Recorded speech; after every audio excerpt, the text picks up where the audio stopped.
मधु और कैटभ दोनों ने भगवती से वरदान मांगा। ब्रह्मा जी ने जाकर के जब नारायण को जगाया, निद्रा भगवती को जब जागृत किया, पकड़ के रखा है ना, निद्रा पर हमारी बात चल रही है। निद्रा भगवती को जब जागृत किया तो माँ भगवती कृपा करके विष्णु के हृदय से, आँखों से, कानों से निकल करके सामने आकर के खड़ी हो गई। बोलिए निद्रा मैया की जय। वो निद्रा भगवती भगवान नारायण के सामने आकर खड़ी हुई, ब्रह्मा के सामने, और भगवान विष्णु उदितष्ठो जगन्नाथ जृंभमाण पुनः पुनः, जमाई लेकर के और भगवान विष्णु जागे। ब्रह्मा जी ने चरणों में प्रणाम किया। भगवान ने कहा क्या बात है ब्रह्मा? तो कहा भगवान ये दो असुर मुझे मारने के लिए आए, मधु और कैटभ। कहां से प्रकट हुए? तो कहा आपके कान के मैल से। आप सर्वसमर्थ हैं प्रभु, इनका संहार कीजिए। भगवान विष्णु ने अपनी गदा उठाई, युद्ध करने के लिए गए, और भगवान नारायण ने दोनों असुरों के साथ युद्ध किया। नारायण ने सोचा कि मेरे लिए कौन बड़ी बात है, अभी जाऊंगा, मार कर आ जाऊंगा।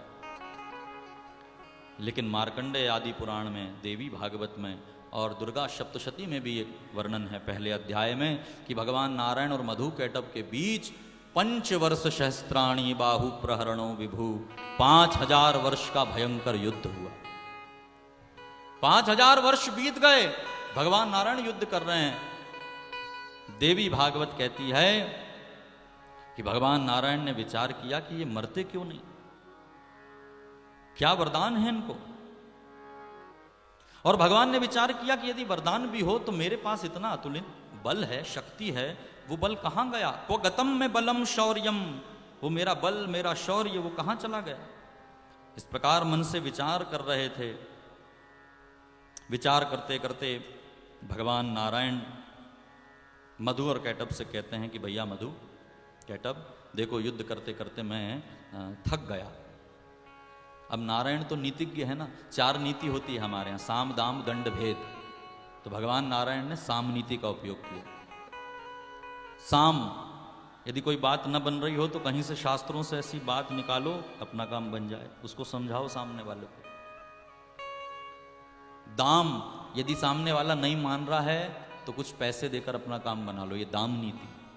दंड, यदि न माने तो उसको दंड दो। भेद, यदि न माने तो उसके आपस में झगड़ा करवा दो, उसके दोस्त से दुश्मनी करवा दो, और उससे खुद दुश्मनी कर लो, और फिर उसको जाकर के कहो कि दुश्मन का दुश्मन तो दोस्त होता है। ये भेद नीति। तो साम दाम दंड भेद, साम नीति का उपयोग किया। नारायण ने मधु कैटभ से कहा कि भैया ऐसा है, शास्त्रों में ऐसा लिखा है 5 आदमियों को नहीं मारना चाहिए। किस किस को? बोले श्रांते भीते त्यक्तस्त्रे पतिते बालके तथा। श्रांत, जो युद्ध करते करते थक गया, उसको थोड़ा आराम का मौका दो। भीते, जो डर गया हो। त्यक्त अस्त्रे, जिसने अपने अस्त्र डाल दिए हो। पतिते, जो पतित हो गया हो, और जो अपने सामने बच्चा हो, बालक हो। इन 5 लोगों को युद्ध में नहीं मारना चाहिए। मधु कैटभ ने कहा इन 5 में आप कौन सी कैटेगरी में? तो भगवान ने कहा श्रांत, देखो मैं युद्ध करते करते थक गया, 5000 वर्ष हो गए। क्यों थक गए? तो कहा एको हम भ्रातरौ चवा, मैं एक हूं और तुम 2 भाई हो, तो तुम बड़ा मेरे साथ कपट करते हो। एक मुझसे लड़ता है, दूसरा आराम करता है, वो थक जाता है तो फिर वो आराम करने चला जाता है, दूसरा आ जाता है। ऐसे तो मुझसे युद्ध कर रहे हो तो मैं थकूंगा, लेकिन मैं अकेला हूं। एक सेठ जी थे, महाराज जी, वो सेठ जी बड़े ब्राह्मणों को भोजन कराने में बड़ा उनका मन लगता था। वो मथुरा जाते थे, और मथुरा के हमारे चौबे जी लोग बहुत प्रेम से मिठाई खाते हैं। तो सेठ जी को बड़ा मजा आता था कि कोई महाराज अच्छे घोंट करके रबड़ी पिए। तो सेठ जी ने जाकर के मथुरा के पंडों से कहा कि भाई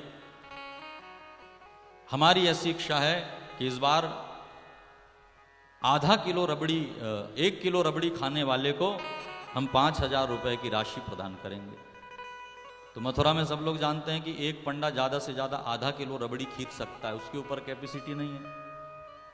तो सेठ जी ने कहा कि यदि 1 किलो कोई खा ले तो हम बिल्कुल 5,000 की राशि प्रदान करेंगे। तो इतने सारे सब चौबे जी इकट्ठे होकर के आए, बड़े बड़े पेट लेकर के, बड़ा शरीर, देख करके आनंद आ जाए, और पालती मार करके बैठे। सेठ जी ने फिर परोसी, तो किसी ने आधा किलो, किसी ने 1 पाव, किसी ने 3 पाव, कोई बिल्कुल पहुंचने ही वाला था, लेकिन बस बस सेठ जी अब हो गया। एक महाराज वहां से आए, हम पिएंगे सेठ जी रबड़ी, लेकिन एक शर्त है। क्या? आधा किलो पीने के बाद मैं थोड़ा दौड़ लगाने जाऊंगा, दौड़ लगा करके और फिर जब पचा लूंगा फिर आकर पीऊंगा। कहा महाराज कोई बात नहीं, दौड़ लगा लेना, दौड़ लगा कर आकर पी लेना। गए महाराज रबड़ी पीने, आधा किलो रबड़ी हचक करके पी, और कहा सेठ जी अब आधा किलो हो गई है, थोड़ा दौड़ कर आता हूं, फिर रबड़ी पीता हूं। और दौड़ कर गए और फिर वापस आए और आधा किलो और पी गए। कहा सेठ जी लाओ इनाम। सेठ जी ने इनाम तो दिया, लेकिन चरणों में गिरकर प्रणाम करके कहा कि महाराज रहस्य क्या है ये बताओ। पैसे तो ले दे ही लिया हूं, दक्षिणा दे दिया हूं, लेकिन इसके पीछे रहस्य क्या है, दौड़ने के पीछे? तो महाराज ने कहा सेठ जी कोई रहस्य नहीं है, हम 2 जुड़वा भाई हैं, आधा किलो वो पीकर गया, आधा किलो मैं पीने के लिए आया।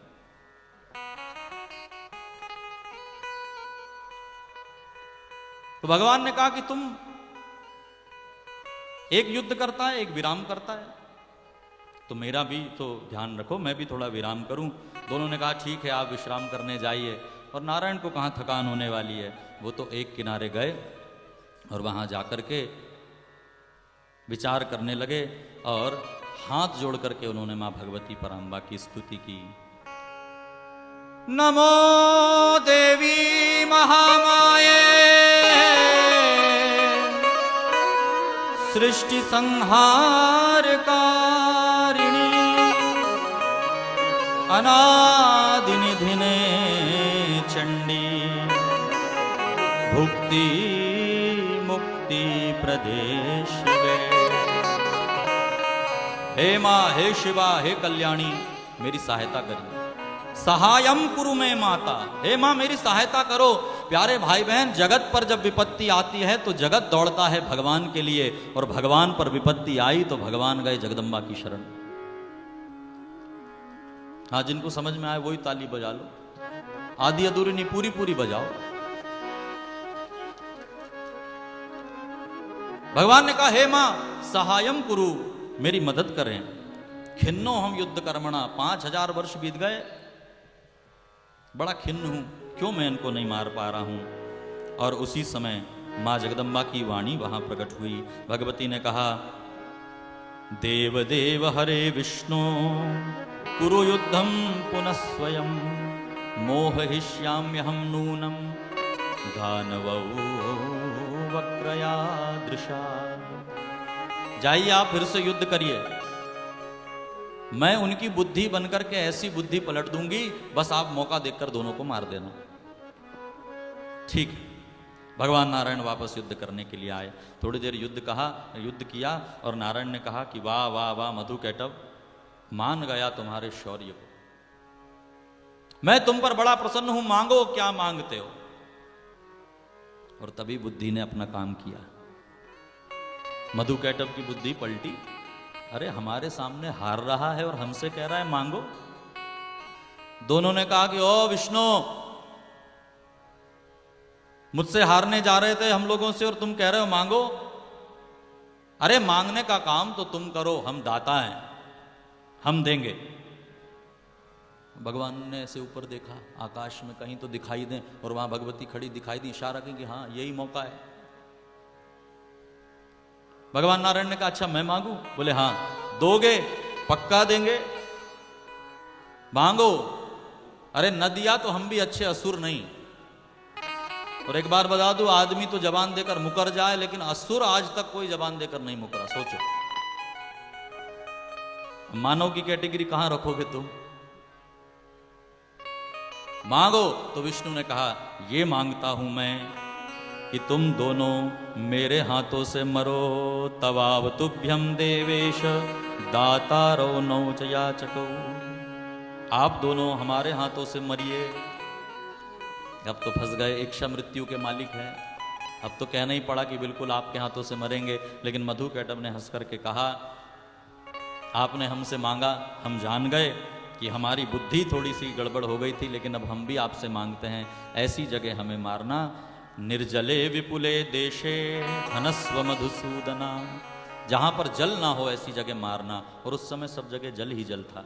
तब देवी भागवत की कथा कहती है, भगवान नारायण ने अपनी जंघा को बढ़ाया और जंघा को बढ़ा करके और उनकी जंघा पर मधु कैटभ को बैठाल करके अपना सुदर्शन प्रकट किया और सुदर्शन ने जा करके दोनों मधु कैटभ का संहार किया।